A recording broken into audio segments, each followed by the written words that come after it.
kuliah tamu dulu, kita pernah ada tamu dari Karlsruhe Institute of Technology, Institut Geodesi, namanya Pak Norbert Ross. Pada saat itu UGM ya dan Karlsruhe ada kerjasama sebuah penelitian gitu ya. Tapi kemudian kita minta dia juga bercerita atau menyajikan kasus ya, bagaimana transformasi datum dalam rangka, nah ini, dalam rangka eh, transformasi antar sistem koordinat itu dilakukan secara real di Jerman. Oke, jadi di Jerman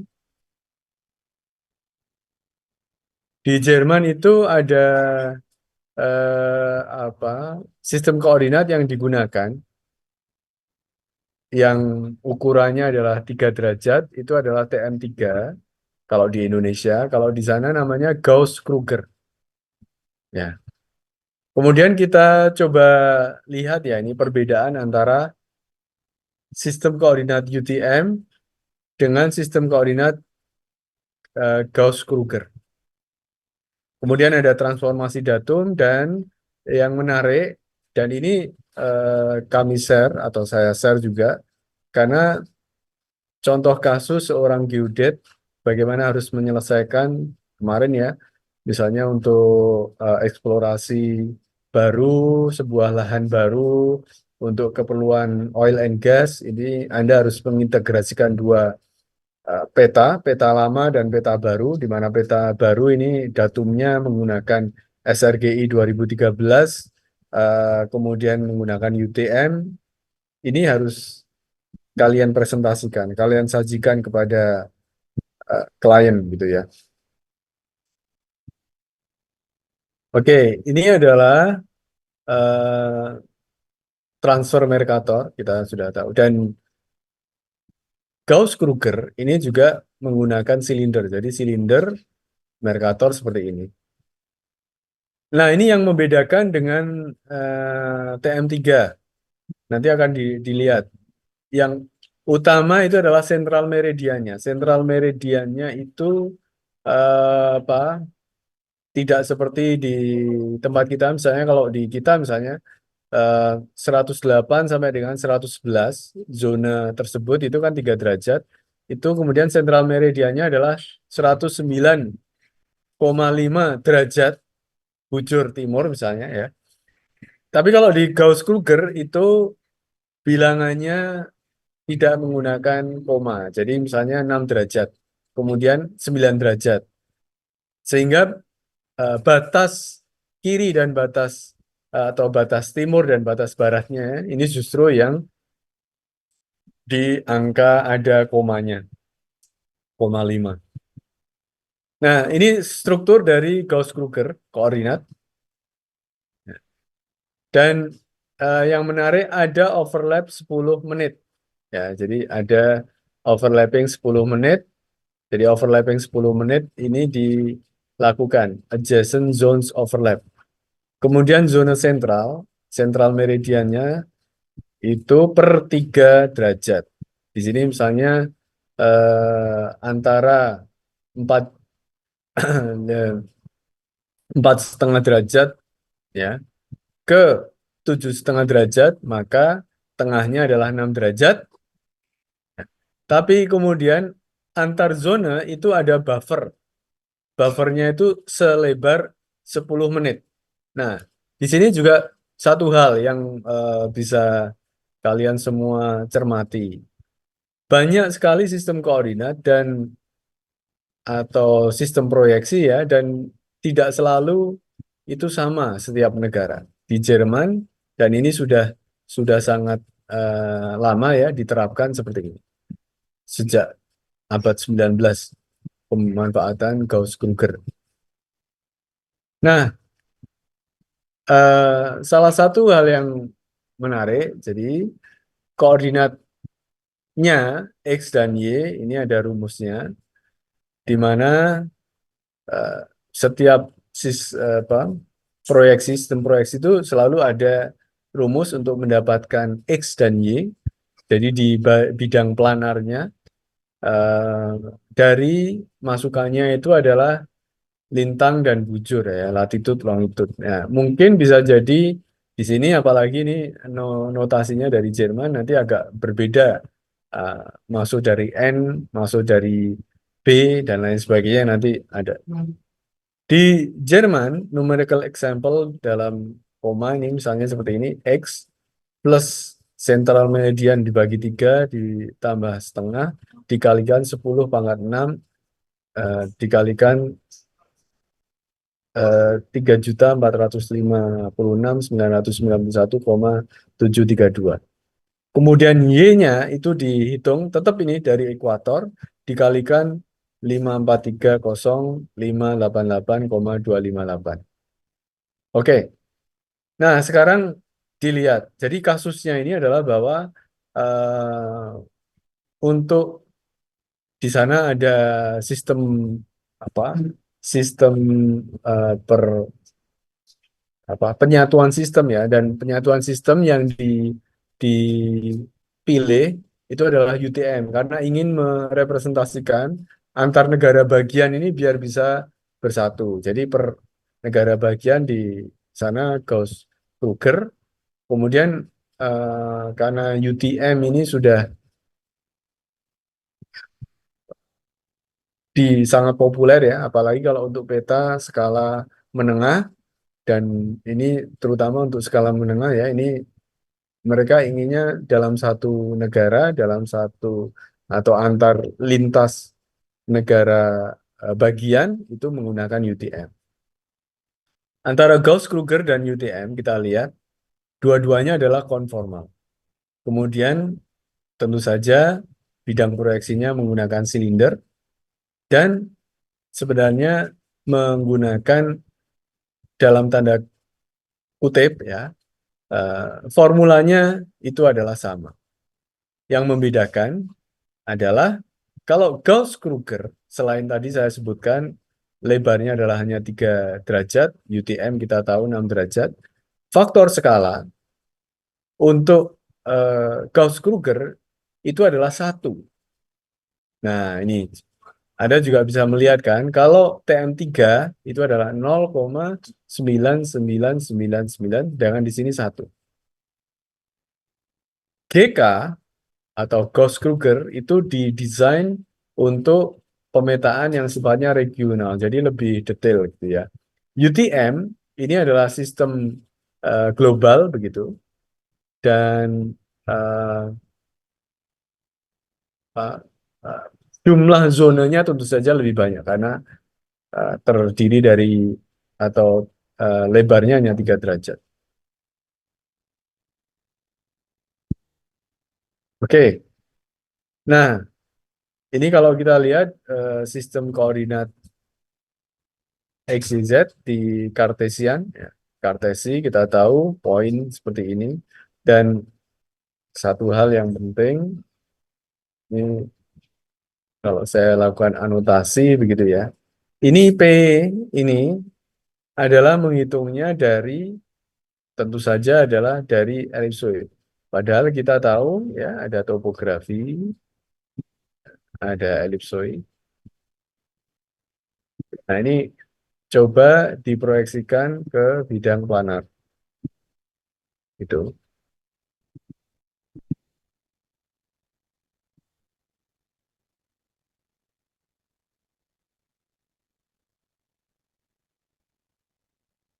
Oke, selanjutnya.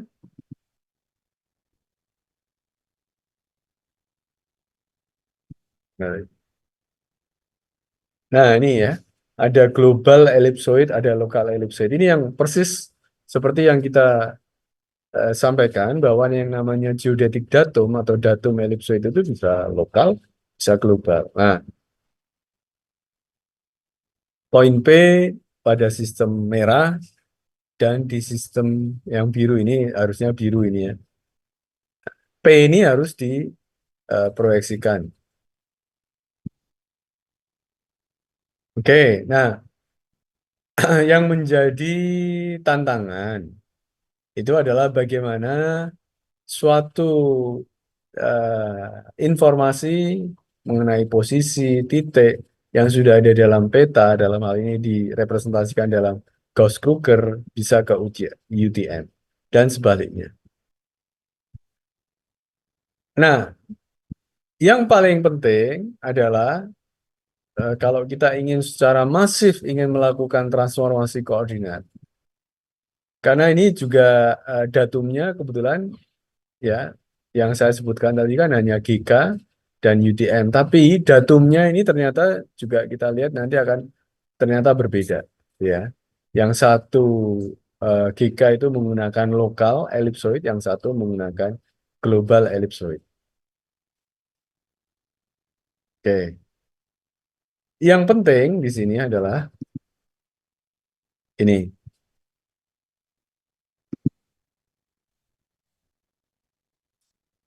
Ya. To determine the transformation parameters control points, titik-titik yang tersedia di dua sistem, itulah yang diperlukan. Jadi sekali lagi, harus ada titik kontrol yang ini memiliki nilai pada peta lama, atau dalam hal ini peta yang ingin dibuat transformasinya, yaitu Gauss-Kruger. Ya. Nah, sehingga titik itu kemudian nanti bisa didefinisikan titik barunya apa. Agar apa? Agar kita punya parameter.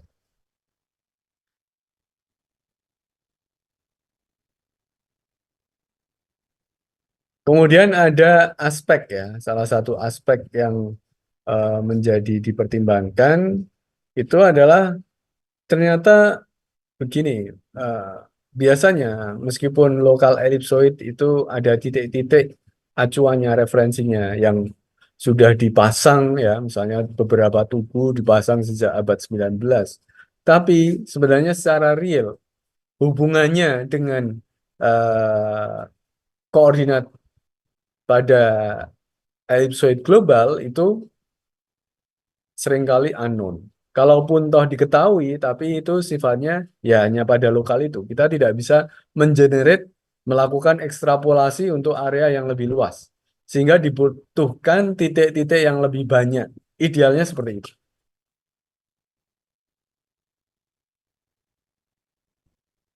Oke.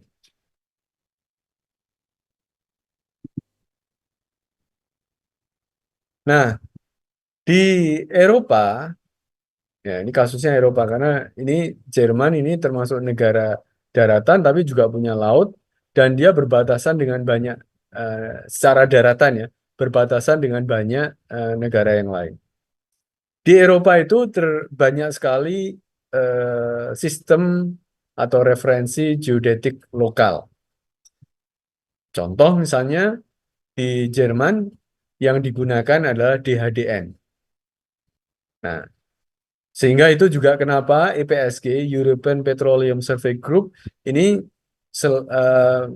mereka memiliki awareness ya untuk menginventarisir sistem koordinat itu dengan kode atau dikodifikasi itu karena negara mereka sendiri itu antar negara berbatasan dengan negara bisa jadi memiliki sistem koordinat yang berbeda meskipun ini berbatasan secara darat.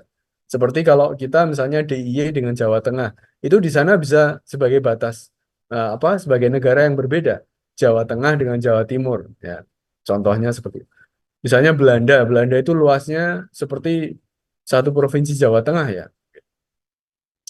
Eh, jadi mereka saling berbatasan begitu darat dan sistem referensinya banyak. Terus mereka juga adalah bangsa yang eh, memiliki eh, apa track record, rekam jejak itu bereksplorasi, ada yang menyebut menjajah ya ke negara-negara lain, ya intinya mencari keuntungan dari negara lain dan berusaha termasuk melakukan eksplorasi sumber daya alam minyak, sehingga mereka juga memerlukan peta-peta lama peta-peta dari negara lain sehingga mereka melakukan kodifikasi. Oke, kembali ke Eropa. Contoh di Jerman sendiri, geodetik datumnya adalah yang lokal ini DHDN. Nah, kemudian Uni Eropa ini merekomendasikan dengan waktu itu terutama setelah dilahirkannya yang namanya Uni Eropa ya, ya Uni Eropa, EU ya, European Union, Persatuan Negara-negara Eropa. Dulu UK juga masuk, kemudian negara Eropa dan Rusia juga ya. Tapi sekarang sudah banyak berkurang dan ada konflik. Nah, itu mereka merekomendasikan perlunya satu sistem ya yang baru. Jadi di Eropa salah satu yang kalau di dunia spasial ya itu menjadi rujukan itu karena adanya Inspire, Infrastructure of Spatial atau Spatial Infrastructure for European Union gitu ya, disebut Inspire. Inspire itu salah satu fungsinya atau salah satu yang mereka lakukan itu adalah mereka membuat legislasi, membuat perundangan bahwa semua negara di Uni Eropa itu perlu comply terhadap aturan bahwa semuanya itu memiliki referensi, memiliki sistem struktur data spasial yang compatible atau interoperable. Artinya interoperable artinya adalah bahwa data misalnya tentang pertanahan, tentang properti yang ada di Jerman itu bisa ditukar gunakan atau bisa diakses ya oleh peminat dari negara misalnya Polandia. Karena apa? Karena yang mereka inginkan adalah kemudahan berusaha semua penduduk di member states ya, atau anggota anggota Uni Eropa itu untuk berusaha di negara-negara yang lain yang termasuk dalam Uni Eropa. Jadi bisa dibayangkan Uni Eropa ini adalah satu negara yang super besar, kumpulan dari beberapa negara. Nah, yang dikenalkan terkait dengan datum itu adalah mereka mengenalkan yang namanya ETRS 89. Ini adalah European Reference System 1989, ini sebagai datumnya, dan UTM itu sebagai sistem koordinatnya. Oke, terus yang menginspirasi atau yang membuat Jerman, terutama di negara bagian yang diceritakan oleh Pak Norbert ini, itu adalah Austria misalnya. Austria ini sudah melakukan perubahan, jadi mengikuti ke ETRS 89/UTM. Di Jerman pada saat itu di tahun 2000 sekian ya, 2012-13, beberapa negara federal, negara bagian di Jerman itu sedang dalam proses untuk memiliki padanan sistem koordinat ini. Salah satu negara bagian yang shift ya adalah atau melakukan shifting dari GK ke DHDN GK. Jadi DHDN itu adalah datumnya, GK itu adalah Gauss-Krugernya, ke ETRS 89 UTM itu adalah Brandenburg ya. Nah, eh, approach yang dilakukan oleh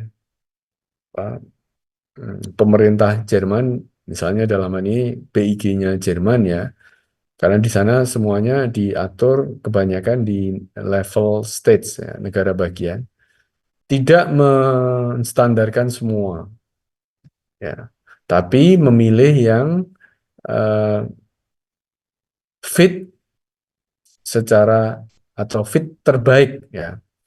Jadi topografinya, kemudian topografinya yang fit terhadap satu datum. Ya, inilah yang pendekatannya seperti itu.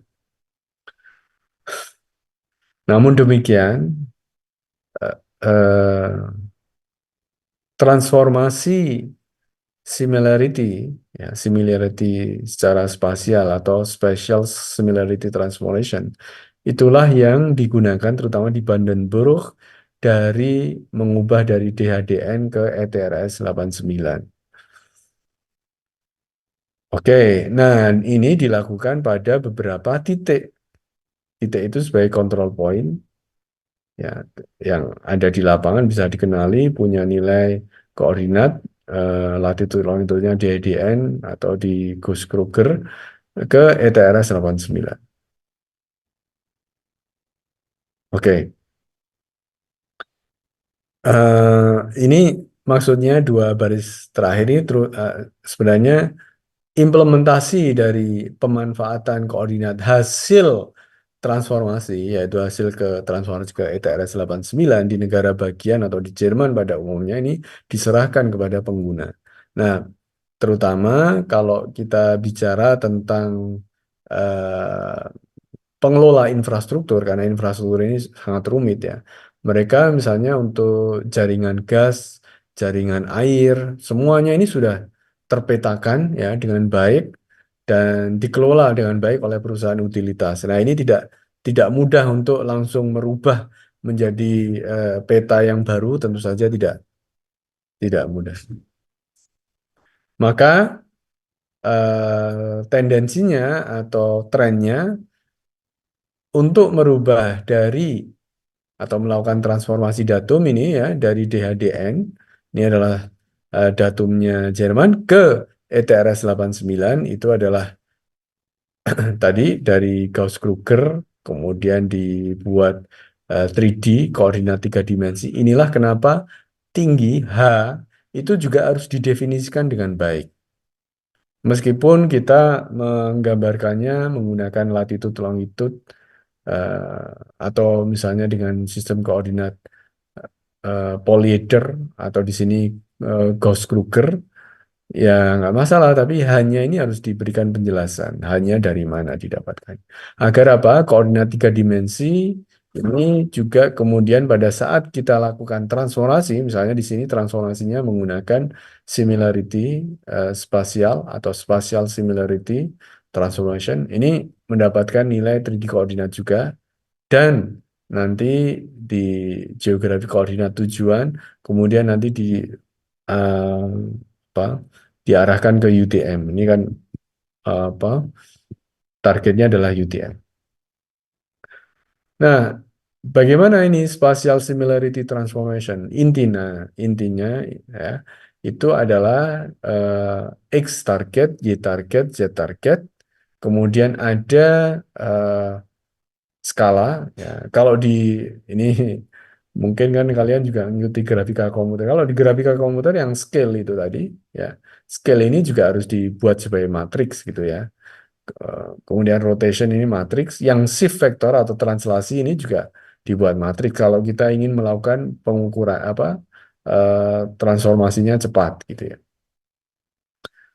Jadi X, T, Y, T, Z, T ini adalah target, delta S ini adalah difference skala, kemudian RX, RY, RZ ini adalah rotasinya, XS, YS, ZS ini adalah titik awal atau coordinates of the source system. Kemudian delta X, delta Y, delta Z itu adalah translasi atau shifting, elemen shifting dari vektor. Kemudian ada unknown parameters, yaitu delta S, elemen dari rotasi matriks dan shift vektor. Ya, delta S, delta X, delta Y, delta Z. Baik. Nah, terus ada yang disebut sebagai residual. Apa itu residual? Residual adalah hasil ya setelah dilakukan transformasi ini ada vektor. Vektor ini merepresentasikan besarnya perbedaan ya, perbedaan apa? Perbedaan jarak dan perbedaan arah sebelum dan sesudah dilakukan transformasi. Ini residual. Contoh ini misalnya ada yang sifatnya eh, shifting ya pada X atau pada istingnya delta X dan delta Y. Ada yang 200 meter minus 366 northingnya. Ini dalam milimeter. Jadi kalau meter ya 0,2 ini. Ini adalah 20 cm. Ya. Ada yang paling kecil misalnya 2 cm, minus 2 cm. Ada yang 3,3 di Y-nya. Ini adalah beberapa titik kontrol dan residualnya baik untuk yang ke arah timur dan ke arah utara. Oke, ada dua pilihan kalau kita punya residual. Pertama, kita abaikan saja, ya, abaikan saja. Diabaikan saja ini simplifikasi biasanya. Dan sebagai konsekuensinya, jarak dari poin di target itu nanti akan menjadi lebih besar atau lebih kecil, ya, karena adanya transformasi. Ini biasanya eh, jarak ya. Atau kita perlu kalau tidak ada post processing, ya, karena kita menghindari residual karena ketahuan nih setelah kita lakukan evaluasi akurasinya perbedaannya kecil sekali, jadi bisa kita abaikan. Nah, kita pertimbangkan residual, maka kalau kita pertimbangkan residual, bagaimana mendapatkan ya prosedur yang appropriate ya, ya, prosedur yang appropriate seperti seperti apa gitu ya. Kemudian bisa juga ini kan titik-titik kontrol. Terus bagaimana kita menerapkannya di seluruh permukaan peta. Nah, ini makanya ya saya sampaikan agar Anda bisa belajar nanti di eh, pekerjaan setelahnya. Kalau kita kok titik-titik kontrol itu kita dapatkan, terus bagaimana kita meratakan untuk satu permukaan peta itu. Nah, eh, ini solusinya bisa menggunakan natural neighbor interpolation, jadi intinya interpolasi, atau interpolasinya menggunakan IDW, inverse distance weighting, ya. Oke, dan kalau kita melakukan residual, nanti bagusnya juga kita lakukan post processing untuk melihat efek dari misalnya kita terapkan apa interpolasi. Oke, ini misalnya kalau di titik ya, titik seperti ini kemudian kita lakukan interpolasi gitu ya. Hmm, Oke, jadi intinya kan menjadi peta yang continuous map. Artinya dari titik-titik kontrol yang ada, kumpulan dari single point, single point, single point yang diketahui residualnya ini kemudian dilakukan interpolasi. Oke, pertama pendekatannya bisa menggunakan inverse distance weighting. Ini kalau di GIS nanti akan diajari ini salah satu cara melakukan interpolasi berbasis dari nilai atribut atau nilai tinggi atau apapun. Intinya ada posisi, kemudian ada atribut. Atributnya bisa height-nya, bisa nilai Z-nya, atau nilai atribut yang sifatnya kuantitatif. Dan ini tidak hanya satu titik, ada banyak titik yang diletakkan atau menjadi sampel itu letaknya tidak beraturan, ya, tidak beraturan. Dan itu kemudian bisa kita lakukan pendekatan interpolasinya menggunakan inverse distance weighting. Interpolasinya berbasis ya titik-titik yang ada di sekitar. Jadi maksud misalnya kalau kita ada 4 titik ya, kemudian 4 titik ini tersebar membentuk pojok-pojok bujur sangkar misalnya ya. Terus kita ingin tentukan nilai titik tengahnya. Maka ini menggunakan inverse distance weighting. Kalau titik tengahnya betul-betul tengah, maka jarak ke titik pojok kanan atas, kanan bawah, kiri atas, kiri bawah, ini sama.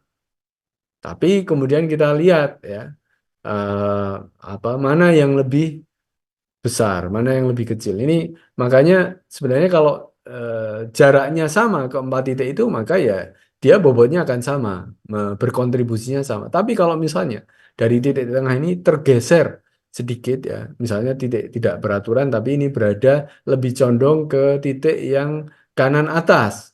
Maka bobot yang paling besar nanti kalau di inverse distance weight, yaitu Z mulai dari X0, kumulatif dari I, sama dengan 1 ke N ya sebagai nilai yang dikalikan Z dengan ini tadi observation at X1 ya untuk setiap XI, maka ini nanti akan nilai yang akan kita tentukan itu pasti yang paling berpengaruh itu yang paling dekat gitu ya. Nah, sekarang Anda bayangkan tidak hanya satu titik, semua titik ini pengen yang ada dalam permukaan itu pengen ditentukan titiknya. Ya, kalau dengan interpolasi, dengan inverse distance weight, maka semakin eh, apa, semakin dekat ini akan semakin berpengaruh. Nah, weights-nya itu dicari ya. Kalau di hitungan komputer biasanya sudah disebutkan eh, eksponen ada sampai eksponen ya. Kemudian eksponennya nanti misalnya karena ini lebih dari satu, terus dibuat P sama dengan 2. P sama dengan 2 ini juga bisa dioptimize. Contoh ini misalnya kalau kita ingin lihat eh, mengoptimasinya ya biasanya dihindari untuk bentuk yang seperti siku gitu ya. Jadi semakin smooth, tidak seperti siku semakin baik. Oke. Nah, optimasi ini kemudian juga ini saya singkat aja karena sangat detail ya. Optimisasi atau optimasi yang dilakukan ini misalnya bisa menggunakan atau indikatornya adalah root mean square prediction error. Jadi setiap titik di mana titik eh, berada itu kita tentukan nilai Z-nya, di mana nilai Z-nya ini menggunakan prinsip inverse distance weight. Setelah ketemu, itu kemudian eh, dievaluasi. Mengevaluasinya salah satunya menggunakan root mean square prediction error. Ya. Jadi di sini ditentukan P-nya, kemudian nanti dicari. Ini contohnya menggunakan ada istilah cross validation di inverse distance weight. Jadi sebuah titik, ini sebaran titiknya seperti ini, kemudian kita fokus yang di merah, tuh. Nah, yang namanya eh, root mean square prediction error, maka itu diupayakan kalau dilakukan cross validation, maka ya cross validation ini akan memberikan optimal value. Optimal value artinya dia berada biasanya di turn titik titik beloknya di mana. Kalau ini menggunakan RMS PE. Jadi contoh misalnya ini ada titik ya nilainya 80, 110, 90, 70. Kemudian bagaimana kita melakukan interpolasi, ada yang namanya misalnya menggunakan tin. Nah, tin ini bisa dari 4 titik ini bisa bentuknya seperti ini, bisa bentuknya seperti ini. Maka agar mendapatkan bentuk yang unik, ya, yang tidak ya hanya itu saja sebenarnya struktur yang bisa merepresentasikan sebuah kawasan dengan titik-titik yang tidak beraturan itu menggunakan Delaunay triangulation. Jadi segitiga Delaunay. Ya, ini kan dilihat nih, ada bisa nih bentuknya sama-sama nilainya ya dari 4 titik itu seperti itu, bisa kiri, bisa kanan.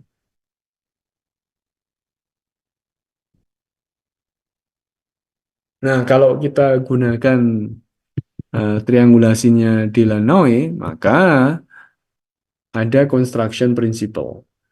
Intinya adalah bahwa pada saat dilakukan apa menggambar lingkaran dengan cara mempertemukan tiga titik yang ada, itu titik keempatnya itu tidak boleh di dalam lingkaran yang disusun dari tiga ini. Jadi ini misalnya satu, dua, tiga buat lingkaran. Ini nggak boleh kalau di sini. Kalau ini di sini berarti belum segitiga Delaunay. Begitu juga ini satu, dua, tiga. Nah ini di sini.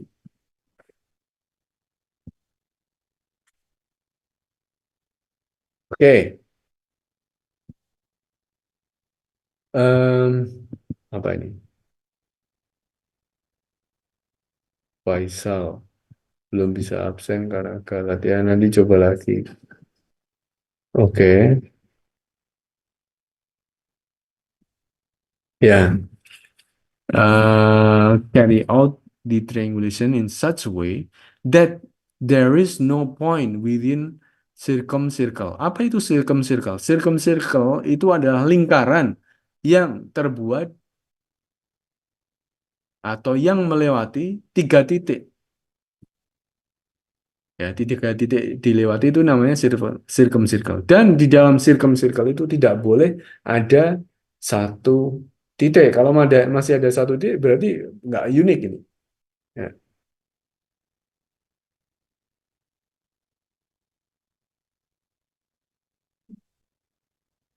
Oke.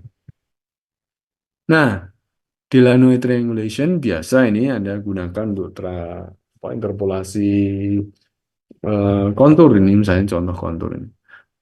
Jadi melihat mana 100, nilai 190, 100, ini antara 90 dengan 110, ya misalnya di sini 100, betul. Kemudian ada 80, 90, nah ini kemudian dihubungkan. Oke, jadi mendapatkan kontur ya. Ini namanya Delanoy triangulation. Ini teknik ya, bagaimana untuk sebenarnya intinya satu titik-titik yang sudah ketemu residualnya, sudah dihitung residualnya, itu kemudian diratakan itu, ya, disebar ke surface-nya itu. Ya, salah satunya adalah menggunakan Delanoy triangulation. Nah, tapi eh, banyak juga ini ada banyak cara untuk membagi ya. Ada radial divide and conquer, Griffith, robbing, convection, dan lain sebagainya. Oke, saya rasa eh, ini penjelasan berikutnya membuat Thiessen polygon. Jadi Voronoi diagram ini digunakan eh, apa disusun berdasarkan Delanoy triangulation yang dibuat. Ini kemudian dibuat agar jadi surface ya, terutama misalnya ini eh, untuk surface ya, untuk membuat interpolasi ini misalnya. Jadi bentuknya kan kalau Thiessen itu segitiga yang tersusun dari tim yang ada ini dibuat.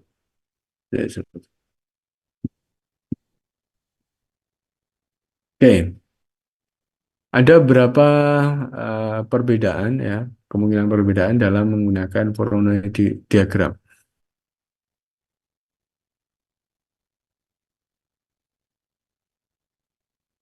In most cases, the values representing a tile are derived only from specific tile and the neighboring tiles.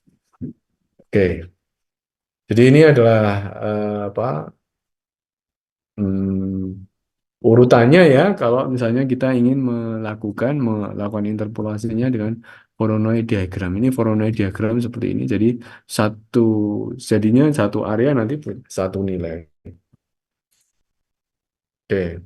Nah, tentu saja kalau Voronoi diagram bisa apa bisa diperlakukan misalnya untuk meminimalkan smoothing, untuk meminimalkan dispersi ini misalnya menggunakan indikatornya entropi dan lain sebagainya. Ini ya, Simpson interpolation atau natural neighbor interpolation seperti ini. Jadi kelihatan kan ini ada permukaan ya, permukaan. Oke. Nah, ini ya, ini jadi tadi ke GIS ini saya lewati aja ya untuk membuat natural neighbor interpolation ini intinya seperti ini ya, natural neighbor interpolation. Jadi after few points was added, kemudian kita bisa membuat yang namanya second diagram. Nih ya, natural neighbor interpolation. Ya, ini ya, kita melakukan interpolasi dan ini kalau disajikan ya interpolasinya seperti ini, vektornya kelihatan dan lain sebagainya. Oke, nah terus ini harus direalisasikan ya, direalisasikan biasanya kita kemudian untuk menyajikan kualitas hasilnya itu kita sajikan uh, secara visual. Saya residual ini vektornya seberapa panjang, kemudian besarannya berapa gitu. Oke. Ini difference between two approach bisa terlihat di sini ya, seperti itu.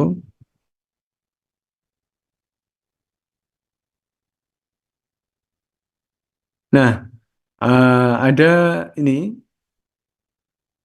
eh, contoh real ya, dua negara yang sorry, dua perusahaan yang mensuplai peta ya dengan area besar. Ini yang sudah mengimplementasikan misalnya perusahaannya Hanau Nets. Kemudian ini mungkin perusahaan infrastruktur ya yang atas. Kemudian ada kota Mainz ya.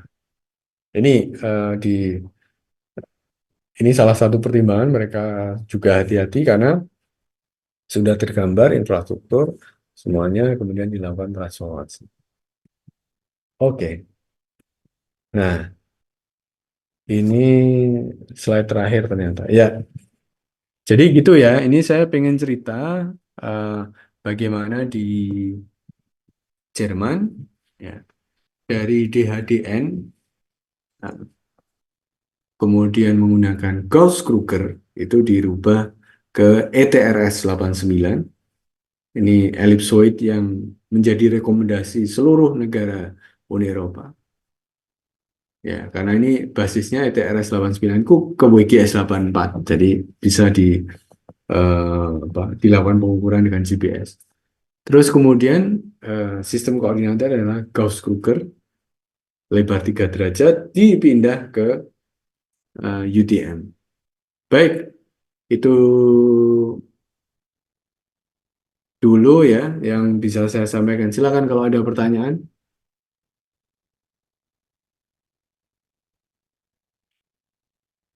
Jelas semua ini. Halo, Ya, betul, sudah? Ya, kalau sudah ini sebentar, saya cek dulu. Sudah pada absen semua ya? Ya udah, kalau begitu nanti bisa dicek juga di Zoom. Saya rasa kita akhiri ya kuliah kita saat ini. Terima kasih. Selamat malam. Besok jam 10.40 kita ketemu lagi. Ya, baik. Sehat selalu. Assalamualaikum warahmatullahi wabarakatuh. Waalaikumsalam. Terima kasih, Pak. Terima kasih Pak. Selamat malam. Terima kasih, Pak. Oke.